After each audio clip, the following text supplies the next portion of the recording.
你哋覺唔覺得咧？我哋係有一啲貶義嘅咧，即係對於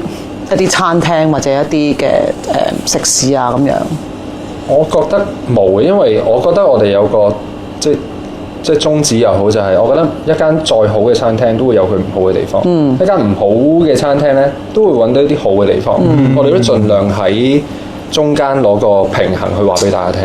我覺得呢個節目咧係收到呢個信息去指示去做呢個節目嘅時候咧，我係好開心嘅，因為真係用自己第一身嘅角度，用葉坤、用朱敏瀚、用江美儀、用周家樂、用 GM 嘅一個全名係咩？真展幕，算你啦。餐廳但係真係我哋因為5個人都唔同嘅性格啊嘛，代表好多其實可以代表晒好多唔同嘅市民啊、網民啊。其實每個大家聽嘅 comment 大家都唔同嘅，大家都真係我有時我俾4分，大家係俾1分嘅，有時調翻轉嘅，咁所以大家真係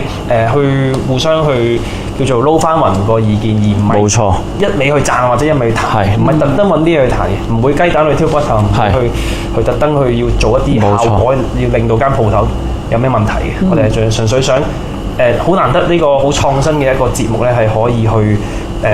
唔係淨係讚嘅，因為呢個電視史上我覺得。即係 TVB 市場啦，我都係第一個啦，係。哇！原來你正經上嚟講得好好啊，好有深度。